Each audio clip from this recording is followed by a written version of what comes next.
Many of you are probably wondering why so much war in the Book of Mormon. You have to understand that Mormon, the chief abridger, was called to be the chief captain of the Nephite armies starting in his 16th year, so when he's 15, and his whole life is surrounded by warfare. So he's seeing symbolisms and connections to our life all over the place, in battles and in strategies and in warfare. Here's the reality. He didn't just see his own day with war, he saw our day. And he saw the various battles and the struggles that we face today, not just against the powers of the devil and the powers of darkness, but against all kinds of issues in our world today. So consequently, he's saying, I'm writing this for you down the road. This will help you. Because whether you like it or not, we are at war today. If you turn over to the Bible, the very last book of the Bible, the Revelation of John, if you go to chapter 12 and look at the heading, it tells you that John sees the imminent apostasy of the church, and then towards the end of that heading, chapter summary, it says, John sees the war in heaven, and he sees the continuation of that war on the earth. We are fighting an extension of a war you already fought in and won. Technically, we overcame with the power of the Savior and fighting with Michael the Archangel. We fought in that war and won the first time. But now the battleground has shifted. Now we're on the earth. We're fighting against the same people as we fought against up there. Only problem is we can't see them so clearly. So I love the fact that the Book of Mormon helps us have a lens wherewith we can see the enemy very clearly. Some of you who really don't like war or violence, but totally fine, but you'll come to the war chapters and think, it's so painful to read these. If you just shift the focus from looking at the struggles as a physical thing and say, wait a minute, this is a spiritual thing for me. This becomes a handbook for my battlefield against the powers of the devil and against the struggles of mortality, and look for principles that can be applied. It won't take away the battle. It won't take away the war or the struggles that you're facing, but it empowers you to be able to go into those with more purpose and more power, knowing the enemy better. And by the way, you can't be neutral. You have to fight. The reality is we didn't start this war with the devil up in heaven nor on the earth. We don't like it, but we have to fight. We have to defend ourselves and our liberty as well as those around us. Keep in mind, the whole foundation of Satan's war in heaven and war here on the earth that he wages is to seek to destroy the agency of God's children. That's what he's trying to do. The war is over agency. Some other words that tie into agency: liberty, freedom. Those are the things Satan is attacking. So let's jump in. Chapter 43, our first little mini war segment in 43 and 44 is going to occur. And then there's a little interlude in 45, and then the full-blown war chapters really get underway in chapter 46 through 62, and then the summation in 63 finishes off our book of Alma. So let's start this way. Since we're looking at our war that we're fighting being simply a lens, this book becomes a lens through which we can see our own struggles. Let's look at the premortal realm again. This war that we already fought in, where you had the two who stepped forward when the Father asked, "Whom shall I send? Here am I, send me, and the glory be thine forever. Here am I, send me, and the glory be mine forever," seeking to destroy the agency of all of God's children, being that underlying motive. Watch carefully as we pick up the story now in verse 7. See what you can see about our own struggle back then as well as today. This is Zerahemnah, the leader of the Lamanite army. He called Amalekites and Zoramites to be the leaders of his soldiers. And he did that to preserve their hatred towards the Nephites, that he might bring them into subjection to the accomplishment of his designs. For behold, his designs were to stir up the Lamanites to anger against the Nephites. This he did that he might usurp great power over them, and also that he might gain power over the Nephites by bringing them into bondage. That's the opposite of liberty and freedom and agency, seeking to destroy the agency of God's children. That's exactly what Zerahemnah and the Lamanite army are trying to do. Let's go and subject the Nephites. Now look at the contrast. Look at verse 9. Because Mormon is going to show you light right next to darkness, good right next to evil on the page many, many times. Look at verse 9. Now the design of the Nephites was to support their lands and their houses and their wives and their children, that they might preserve them from the hands of their enemies, and also that they might preserve their rights and their privileges, yea, and also their liberty, that they might worship God according to their desires. In this struggle that's starting up, one is trying to take it away and another is trying to defend it. So now let's watch this as Mormon now sets the stage for this first clash of these two armies. Look at the description of how Captain Moroni, who is a type of Christ, is preparing his soldiers. And you can picture how Christ would have prepared the angels in heaven in that particular conflict. The bottom of verse 18, he's given them swords, scimitars, all manner of weapons of war. And then verse 19, when the armies of the Lamanites saw that the people of Nephi, or that Moroni, had prepared his people with breastplates and with arm shields and with shields to defend their heads, and also they were dressed with thick clothing.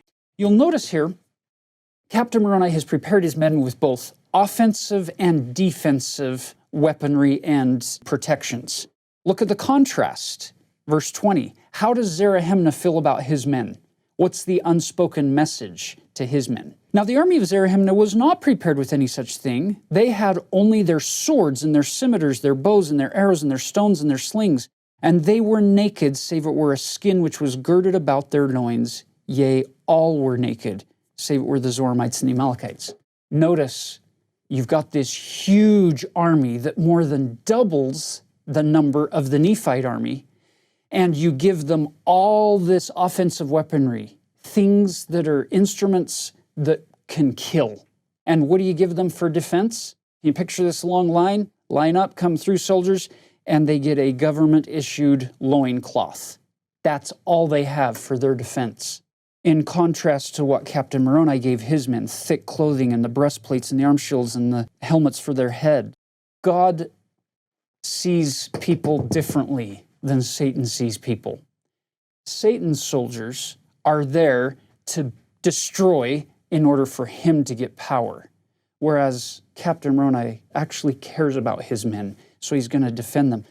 I love this moment when you've got this huge Lamanite army looking at this less than half the size Nephite army, and these guys are the ones shaking in their boots, getting weak in the knee, saying, let's not go fight them, as they look up and down the line at all of this bare skin, and they see all of the armor over there.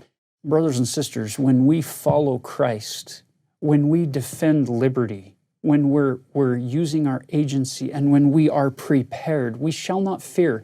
Even if it seems that we're vastly outnumbered, it's them who live in a realm of fear. They're the ones who are filled with the shaking and we're not fighting. So they retreat back into the wilderness. And if you look at the map, the internal map, they've been positioned down here in Antionum, and Captain Moroni's men were in Nephihah here, and they've come together and they say, nope, we're not fighting. So they back off and take the slower, rougher route through the wilderness to try to get over here to Manti. Whereas Captain Moroni finds out from the prophet Alma where they're going and quickly comes over and hides his men near the city of Manti. And thus we're in place for the battle that's going to take place when they come. Look at verse 30 in chapter 43.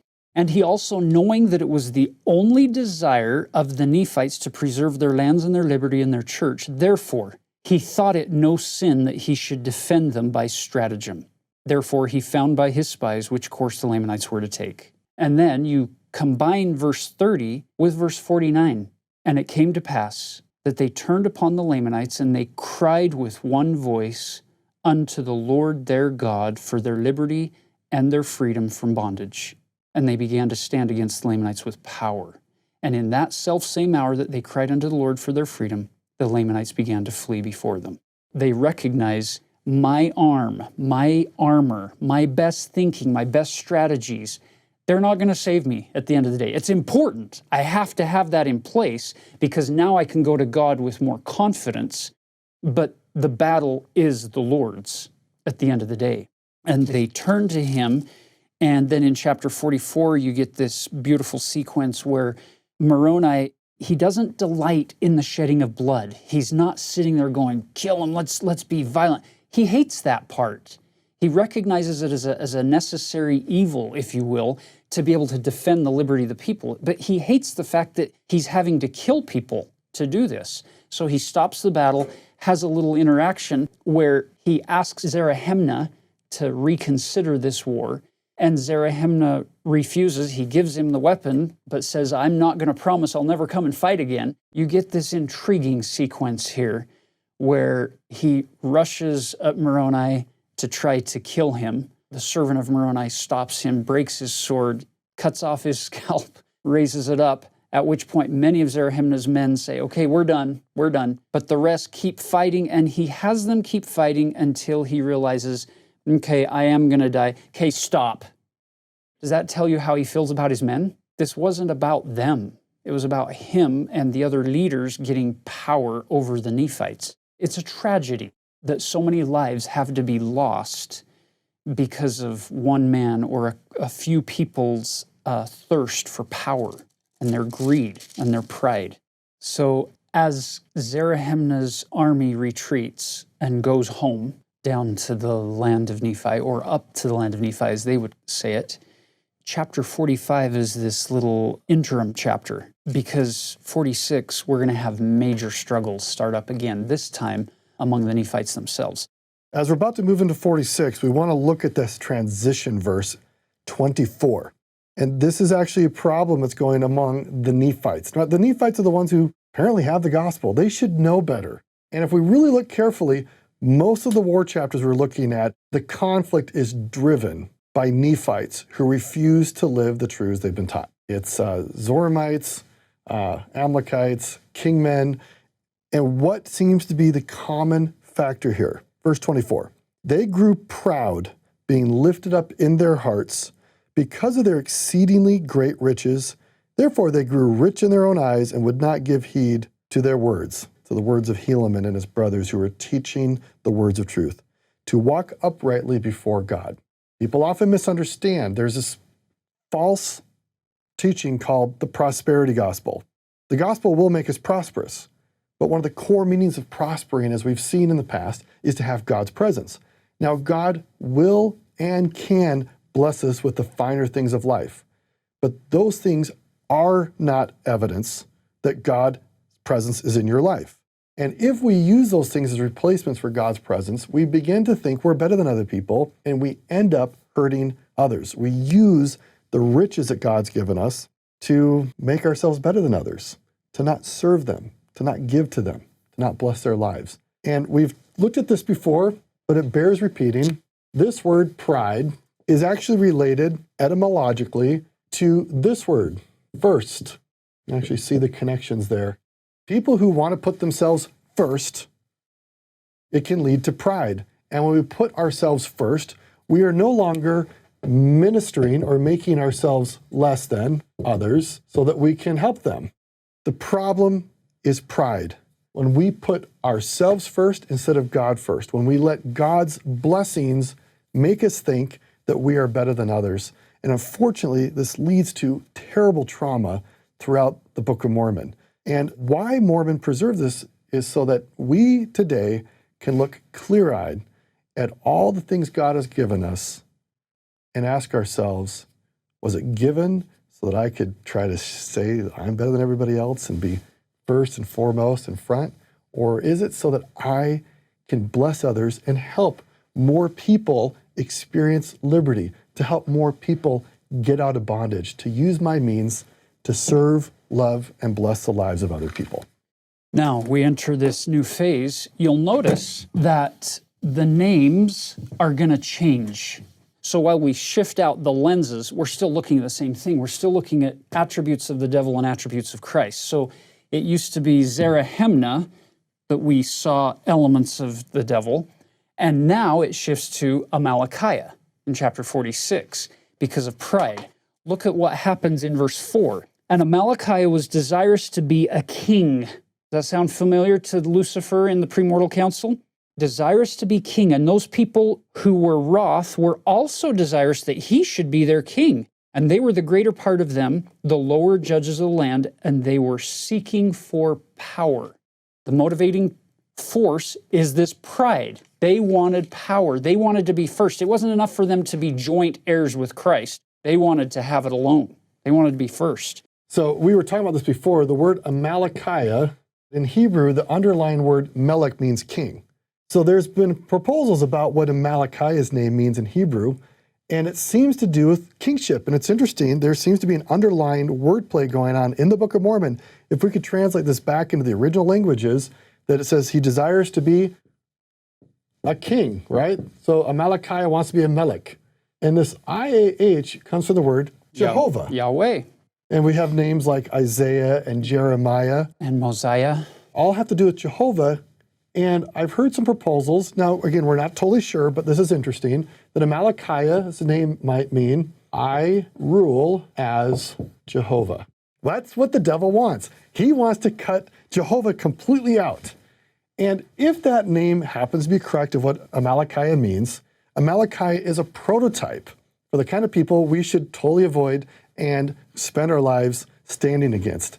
Because only Jesus is Jehovah, and Amalickiah, if we look at what he tries to do, he wants to fully dominate everybody and not have anybody have the liberty to worship the real Jehovah.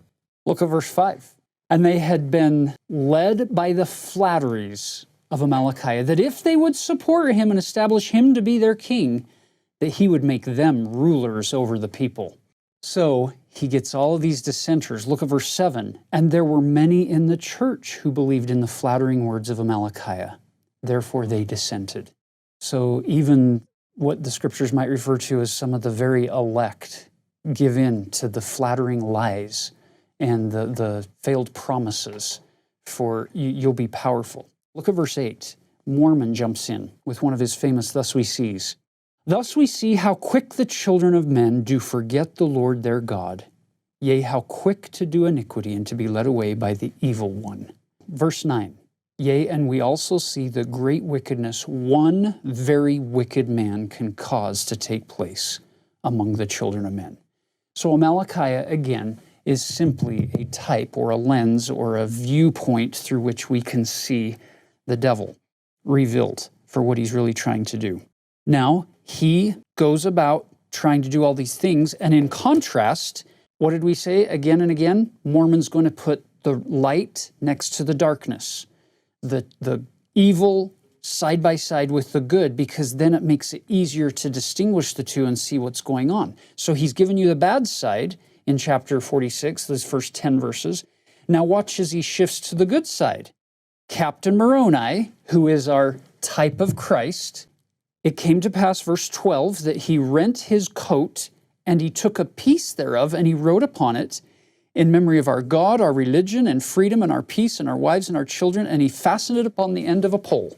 And he's going to call it the title of liberty.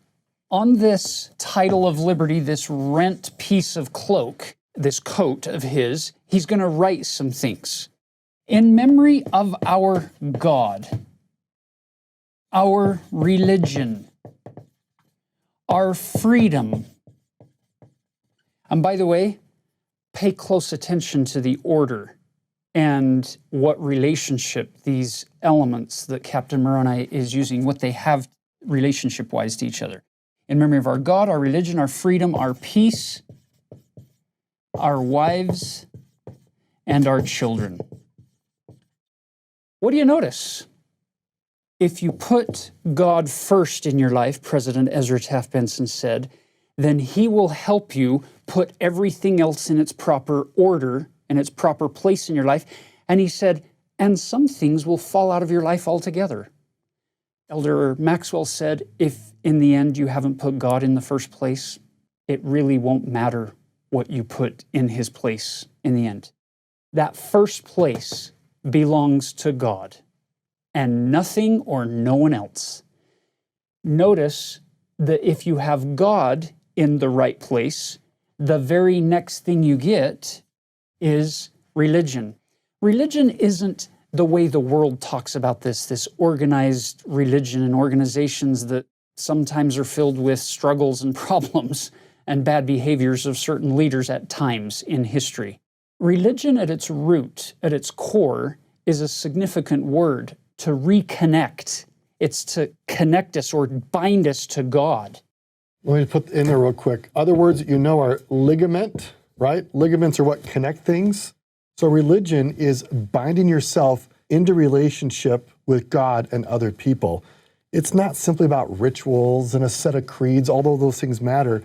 It's about the covenantal connections and the obligations. In fact, the word obligation, I just realized, comes from the same word. Obligations we have to God and to others. God wants you to reconnect with him. That's what the atonement of Jesus Christ is all about, is to provide the means whereby we can reconnect. So I put God first. He's going to give me a connecting point to him. With that connecting point comes true freedom. This is one of the biggest lies of the devil of all time, which is, wow, commandments and covenantal obligations, those are binding. Those are bringing you down into senseless and useless bondage. Be free. The devil would teach us the doctrine of consequence-free liberty. Liberty, do whatever you want with no consequences attached. That's his doctrine. God, knowing all things, says, if you truly want to be free, then I'm going to give you commandments. I'm going to give you the handbook for how to use agency appropriately on a covenant path that's bringing you closer and closer and closer to becoming more like me. That's freedom. That's agency. That's liberty. Captain Moroni could have just as easily labeled this whole flag that he made out of his coat. He could have titled it the title of agency or the title of freedom. He happened to call it the title of liberty. It's all the same thing. You want more freedom, Elder Christofferson said, learn as many of God's laws as you can and keep them. That's freedom, which flies in the face of the devil's doctrine today. Once you have freedom that comes through a connection with God, then and only then will you experience enduring joy and lasting peace. Peace that only the Lord can give us through a life well lived. And notice then, now you get these family connections, wives and children. Brothers and sisters, look at that ordered list. I don't think for a minute that Captain Moroni ripped his coat in a moment of anger and said, I got to get these people riled up to fight, so let me just come up with some random things that are worth fighting for. Okay, let's just write them down in a random order. I think he was very purposeful and, quite frankly, very inspired, because to me, these are dominoes. If you turn your back on God, it's just a matter of time before you're going to lose any sense of religion. And once you've lost those two things, it's just a matter of time before you lose freedom. And once you've lost that, you will lose this. And eventually you're going to lose this and this. So he holds this title of liberty up. And in verse 13 is where he gives it the title of liberty. And all of these people come. They're believers in Christ. Keep in mind, we're at 73 BC, roughly. This is beautiful because you don't find this in the Old Testament, this BC Christianity like you do in the Book of Mormon. They're keeping the law of Moses, but boy, they are laser focused on the cause of Christ. And so now the people come running. Look at verse 21. Came to pass that when Moroni had proclaimed these words, behold, the people came running together with their armor girded about their loins, rending their garments in token or as a covenant that they would not forsake the Lord their God. Or in other words, if they should transgress the commandments of God or fall into transgression and be ashamed to take upon them the name of Christ, the Lord should rend them even as they had rent their garments. In antiquity, when you make a covenantal agreement, when you promise to do something, there's always a token of that covenant to some degree or another. And so in antiquity, you'll often hear the phrase cutting a covenant. Something has to be cut. And in this case, they come running up and they rip their clothes. You can picture this rending of their garment as they say, "Count me in. I'm with you, Moroni." And then they'll take their clothing in the next verse and they throw their garments down at the feet of Moroni. War's ugly. War's painful. It hurts. You can picture what it might be like after 3 weeks in the campaign, out sleeping in tents, going from place to place, getting hit and injured and maybe wounds all over your body. And you wake up one morning and maybe the bread is moldy for breakfast. And you're thinking, life was so much easier back at home. I'm done. I'm leaving. And you go to put your shirt on and you pull it over. And what do you notice? This little rip. And you say, "Oh, yeah, I promised. I made a covenant. And I can't break the covenant, even though now it's really, really hard. And I don't know why it has to be so hard, but it is. But I'm not going back on my covenant." Brothers and sisters, God invites us into a covenantal relationship with Him, and we cut those covenants in different ways symbolically. It's not a physical thing. It's a sign to our God to say, "I'm taking this seriously, and I'm going to promise that I'm going to do this." And we make that promise because we know that down the road it's going to get really hard, and we need to be reminded of the serious nature of that promise. And I love this little segment in here of where they're promising to do really hard things, not having any idea just how hard those things are going to be to fulfill and to stay faithful to the end. On to chapter 47. Captain Moroni has raised this title of liberty among the Nephites. He's got all of these people to come and fight for these causes and to push back the efforts of Amalickiah to become the king of the Nephites. So when Amalickiah realizes he can't become the king of the Nephites, his next plan is, well, then I'll go down and become the king of the Lamanites and then eventually use them to take over the Nephite throne, right? So he escapes, goes down, plays really nice with the king of the Lamanites, gets him to think that Amalickiah has the king's best interest in mind. Then he gets him all ready to send his armies to go fight the Nephites, but most of the army doesn't want to. So they're led by a man by the name of Lehonti, and Lehonti takes those soldiers who don't want to fight to the hill Antipas, to a place called Oneida, and says, "No, we're not going to go fight the Nephites." So the king gives Amalickiah charge of the loyal soldiers in his army, and they go and they camp at the base of this mount. And thus begins one of the saddest sequences in the entire Book of Mormon. Look closely at the wording in verse 6 regarding Lehonti and his men. They had appointed a man to be a king and a leader over them, being fixed in their minds with a determined resolution that they would not be subjected to go against the Nephites. Pretty powerful language. Fixed in their minds, determined resolution. We are not going to go fight the Nephites. We're up on this hill. And so what does Amalickiah do? Verse 10, he sent a secret embassy up to the top of the mount to speak to Lehonti and say, "Come down to the foot of the mount and talk to us." That didn't work. He says, "No way." Attempt number 1 didn't work. So what do you do if you're playing the role of a devil-like figure? Well, verse 11, it came to pass that when Lehonti received the message, he durst not go down to the foot of the mount. And it came to pass that Amalickiah sent again the second time, desiring him to come down. And it came to pass that Lehonti would not, and he sent again the third time. Persistence is one of the attributes of the devil. You just keep trying to tempt people to do things that will bring them into bondage ultimately. Well, that didn't work. Verse 12, it came to pass that when Amalickiah found that he could not get Lehonti to come down off from the mount, he went up into the mount, nearly to Lehonti's camp, and he sent again the fourth time. So now Amalickiah moves up with a small group of men just outside of his camp, and he sends in a guy for the fourth time, or a group, to say, come out. Lehonti, don't be afraid. You can even bring your guards with you if you'd like to protect you.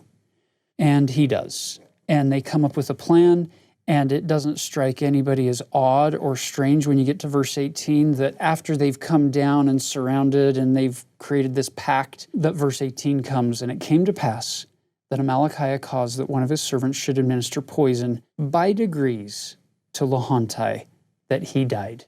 That's what happens when we give in to the lies of the devil, to the temptations of the devil. Something dies. It doesn't mean that it's a permanent death like it might be in this case for Lehonti physically. So then we come back with the whole army under Amalickiah's command. The king comes out. Amalickiah has one of his servants stab the king, and his servants flee. The king's servants flee. So Amalickiah calls, look, his own servants killed him. Let's go and tell the poor queen. So he consoles the queen and gets her to feel confident and comfortable with him and marries her. And now Amalickiah is the king of a much bigger nation than that which he had sought in the first place, the king, to be the king of the Nephites. Brothers and sisters, there's a principle here. When is enough enough? When do you have enough money? When do you have enough power, enough recognition, enough glory? When is enough enough? Instead of sitting back and enjoying the Lamanite throne and kingship, he can't rest. Amalickiah can't sit there and just enjoy his newfound throne. He has to keep trying to get the Nephite throne. So look at chapter 48. It says, verse 3, therefore he had accomplished his design, for he had hardened the hearts of the Lamanites, blinded their minds, and stirred them up to anger. That sounds a lot like the devil. Hardened hearts, blinded minds, stirred up to anger. That's exactly what the devil's trying to do with everyone. Look at verse 7. It came to pass that while Amalickiah had thus been obtaining power by fraud and deceit, Moroni, on the other hand, had been preparing the minds of the people to be faithful unto the Lord their God. Oh, I love the contrast that Mormon keeps putting in our face over and over and over again to show Jesus versus Satan and how they carry forth their efforts. Then in this chapter 48, Mormon pauses to give us a description of Moroni, Captain Moroni. Look at verse 11. Moroni was a strong and a mighty man, had perfect understanding, didn't delight in bloodshed. A man whose soul did joy in the liberty and in the freedom of his country and his brethren from bondage and slavery. Sounds like a pretty good description of what Christ's whole life was all about. And his heart swelled with thanksgiving to his God for the many privileges and blessings which he had bestowed. And he had also sworn with an oath to defend his people. And finally, at the end of this, Mormon just finishes it by saying in verse 17, yea, verily, verily, I say unto you, if all men had been and were and ever would be like unto Moroni, behold, the very powers of hell would have been shaken forever. Yea, the devil would never have power over the hearts of the children of men. I love that. I love that whole page of Scripture right there, page 329 in our English Book of Mormon, because that's what I want to be more like. And Captain Moroni is showing me an example of how I can also try to become a symbol for Christ in the way I live my life, become a true man of God. Turn the page over, chapter 49. This is where the battle really gets ugly, because Amalickiah is now on the Lamanite throne, and he is angry and bitter, and he wants that Nephite throne. He wants those Nephites to become his servants, his slaves, more than anything. Look at verse 6.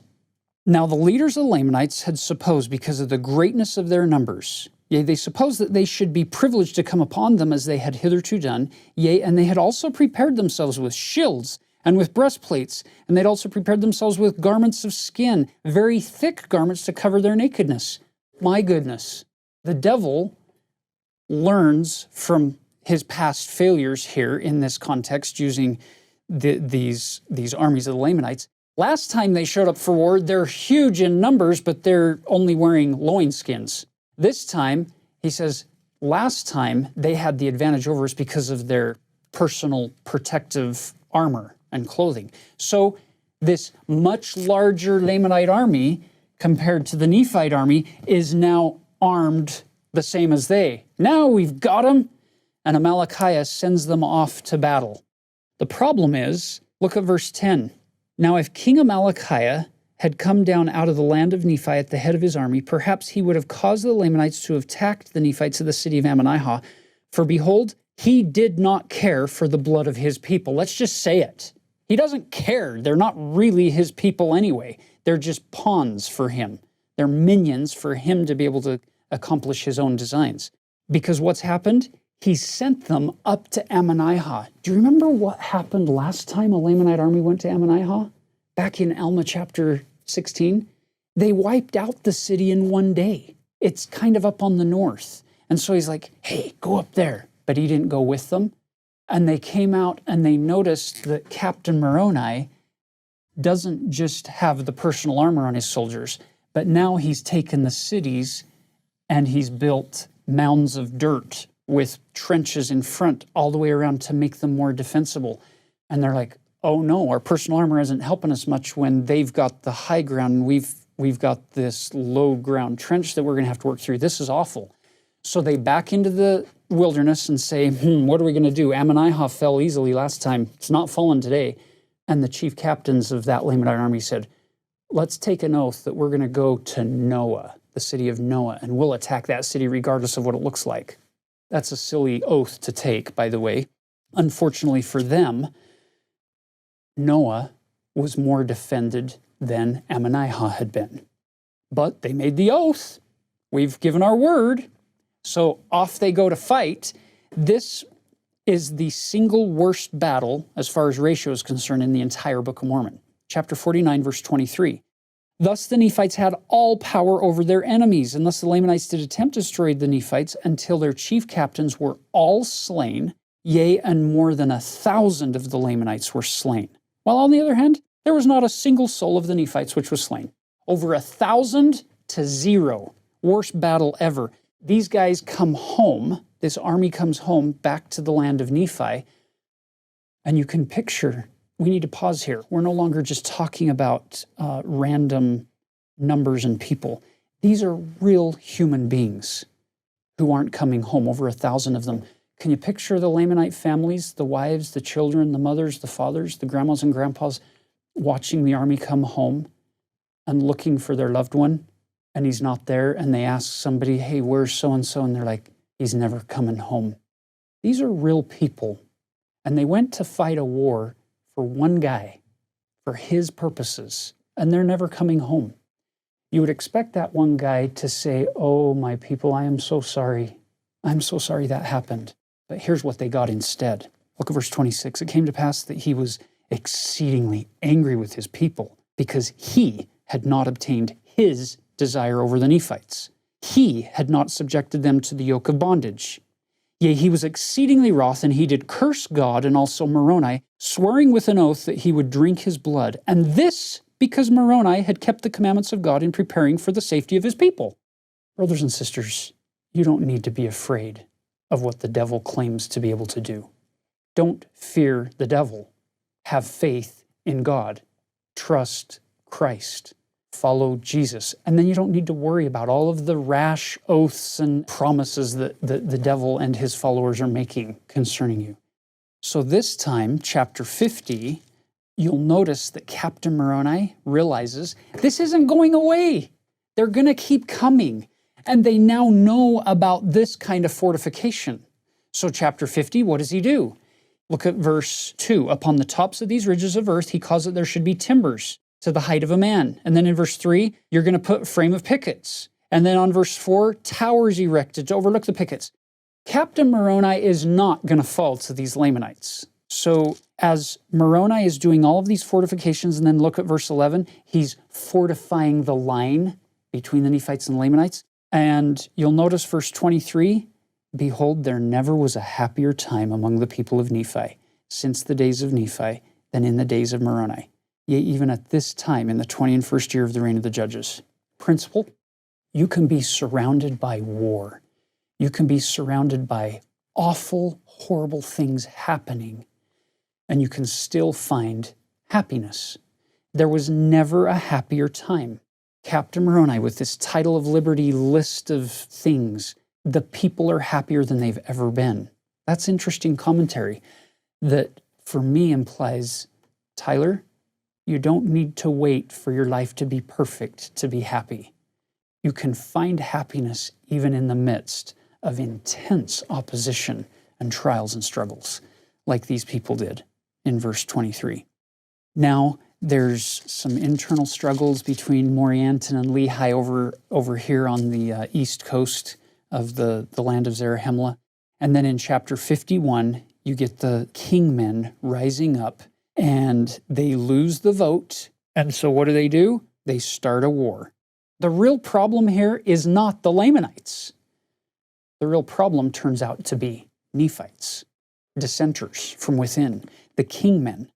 And Captain Moroni has to pull his men out of the strong fortifications to fight an internal war, a civil war, which now leaves all of those cities on the east vulnerable and open because they don't have enough men to defend the fortifications, as well as the ones on the south, because we're now fighting a war in the center of the land. At which point, Amalickiah says, let's go. So he takes the men that are in his army, and look at chapter 51, verse 26. Thus he went on taking possession of many cities, the city of Nephihah, the city of Lehi, the city of Morianton, the city of Omner, the city of Gid, and the city of Mulek.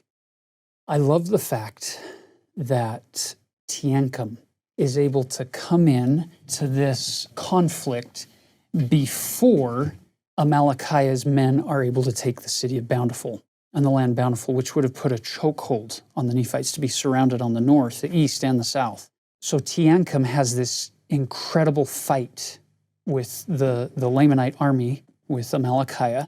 And notice verse 33. Think about what time of the year this is. And it came to pass that when night had come, Teancum and his servants stole forth and went out by night, and went into the camp of Amalickiah. And behold, sleep had overpowered them because of their much fatigue, which was caused by the labors and the heat of the day. You would think, oh, this is clearly summertime. The Book of Mormon people are not using a Gregorian calendar like we do, January through December.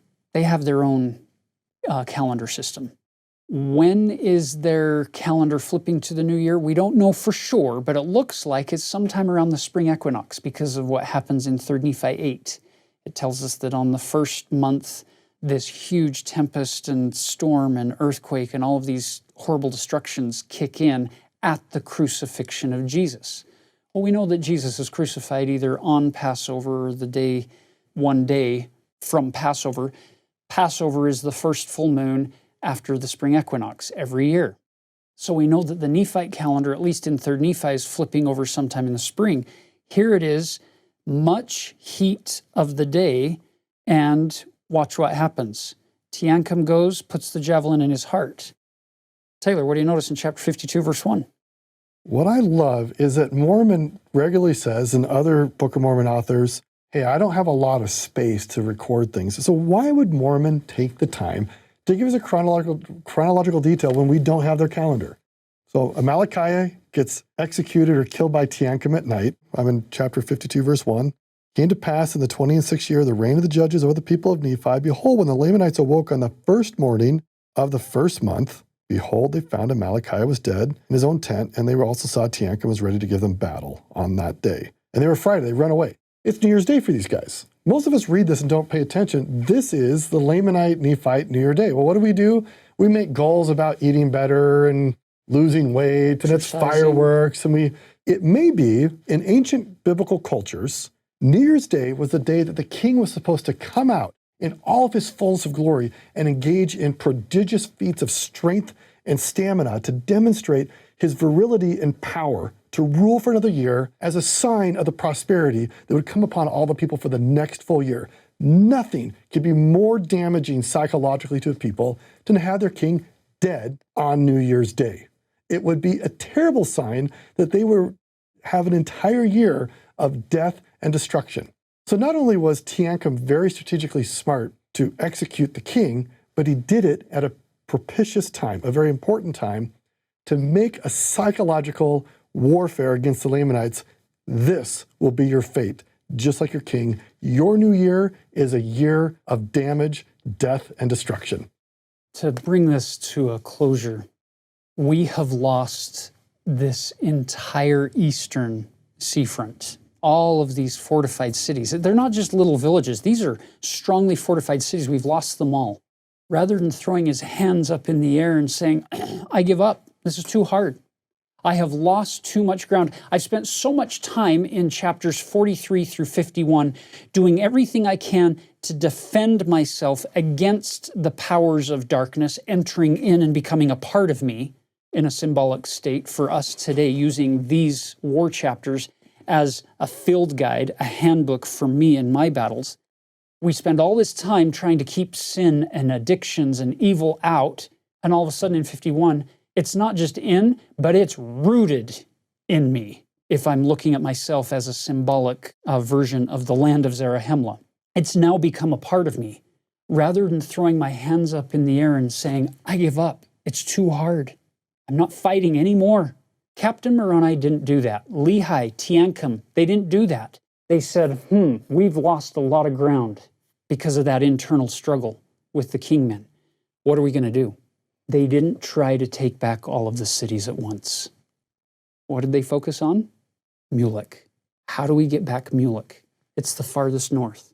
And they focused on Mulek until at the end of chapter 52, we've retaken that one city, and it's beautiful. And now, for the rest of the war chapters, we're going to get a handbook, a field guide for you and me on what do we do to truly repent, to truly become cleansed from evil, from iniquity, from sin, from addiction, in whatever form all of those things have taken root in our soul. There are some amazing principles in 53 through 63 of how to focus on one city at a time and take them back one city at a time until we reclaim that land. There are a million ways you can read the war chapters, or the whole Book of Mormon for that matter. There are a million different angles you can take in looking at these principles and doctrines. We've shown you just a couple today as we've gone through this lesson. But in closing, I want to give my assurance that if you put God first in your life, He will give you a true connection with Him, true religion. He will give you true freedom, true peace, and He will give you a foundation whereon we can establish meaningful and eternal lasting relationships with family. Though it might look like the enemy is outnumbering us, my assurance is that if you're in that list of the title of liberty, they that be with us are more than they that be with them. And you will come off conqueror in the end. And we leave that with you in the name of Jesus Christ. Amen.